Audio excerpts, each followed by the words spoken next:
El éxodo de Israel fue un acontecimiento fundamental en la fe del pueblo. Este acontecimiento lo celebraba el pueblo cada año en la fiesta de la Pascua. En el Antiguo Testamento se cree en el Dios liberador, en el Dios que sacó al pueblo elegido de la esclavitud en Egipto. Y esta realidad histórica se convierte en una realidad teológica al ser artículo de fe de Israel. En el Nuevo Testamento confesamos a Dios como el que resucitó a Jesucristo. Se confiesa a Dios como el que sacó de la tumba a Jesús y lo liberó de la muerte. Este es nuestro artículo de fe. Así lo recuerda San Pablo cuando dice que si Jesús no resucitó, vana, inútil es nuestra fe. Primera Corintios capítulo 15, versículo 14.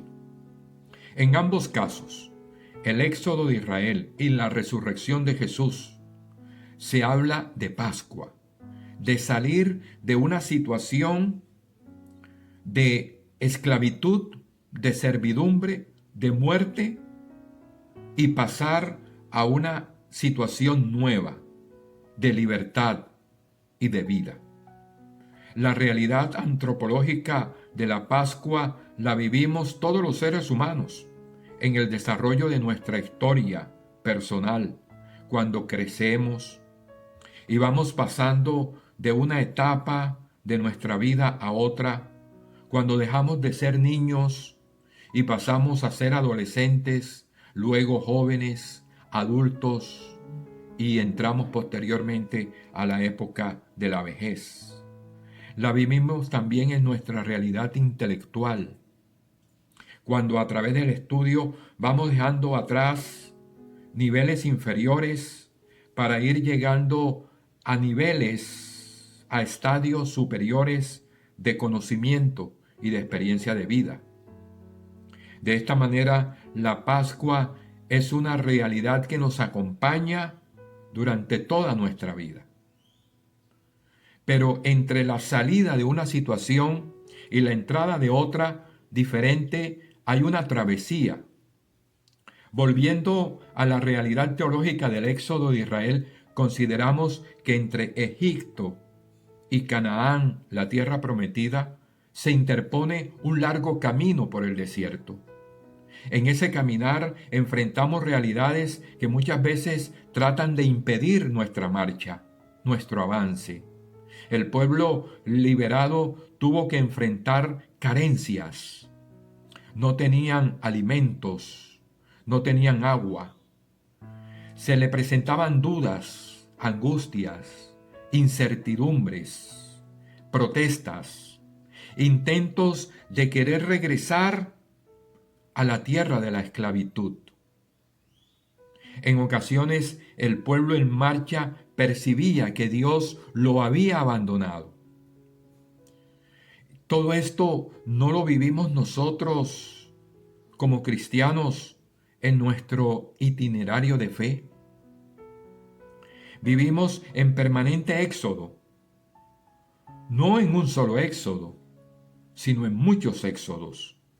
Según los últimos estudios bíblicos sobre el éxodo, se ha concluido que no fue una única salida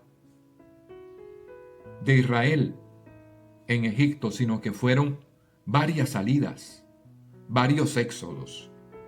Podemos hablar también de otros éxodos en la Biblia. Tenemos el ejemplo de Abraham. La carta a los Hebreos, capítulo 11, versículo 18, nos dice: por la fe Abraham, al ser llamado por Dios, obedeció y salió para el lugar que había de recibir en herencia, y salió sin saber a dónde iba. A Abraham Tampoco le fue fácil dejar su seguridad, dejar sus pertenencias, dejar sus bienes para salir a caminar ya avanzado en edad a una tierra desconocida. Volviendo al tema del caminar del pueblo por el desierto, por regiones inhóspitas y regiones peligrosas, consideramos los siguientes aspectos. Hubo resistencias. La resistencia, en primer lugar, del poder dominante y opresor.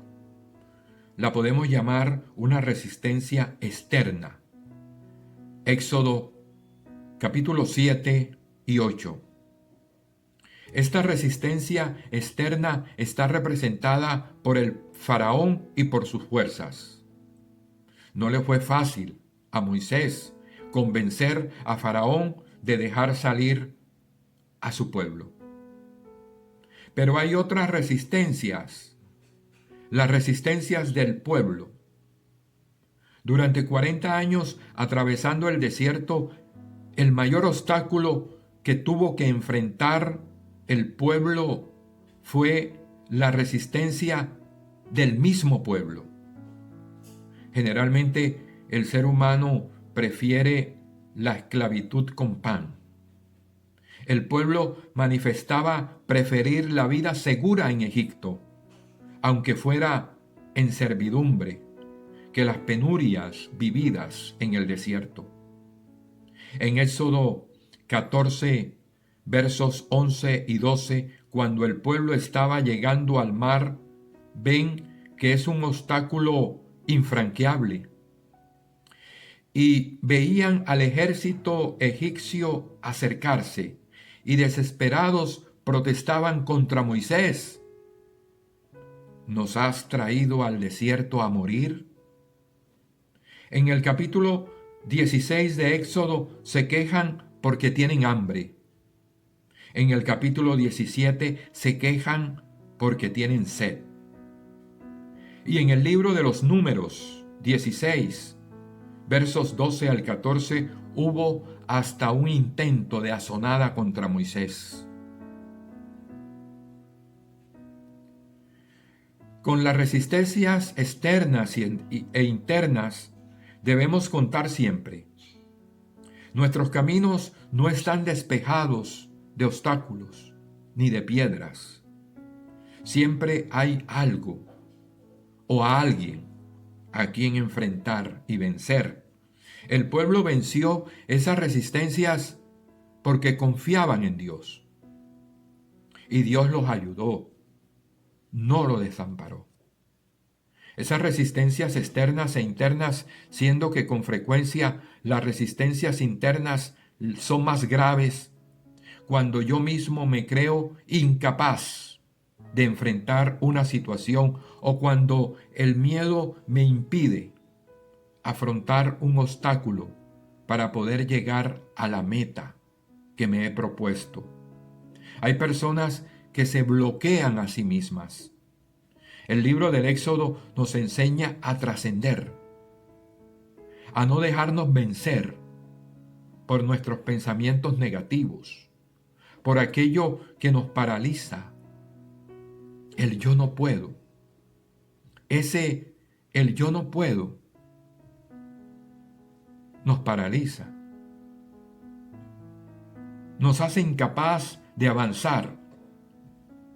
Éxodo nos invita a salir de nuestras regiones internas y externas que nos hacen esclavos y a decir como Pablo en su carta a los Filipenses capítulo 4 versículo 13, todo lo puedo en Cristo Jesús que me fortalece. Entonces, la vida es un constante salir y entrar, en permanente éxodo, hasta que celebremos la última y definitiva Pascua, cuando salgamos de este plano terrenal, de este mundo terrenal, para entrar a la patria celestial, a la tierra de la promesa.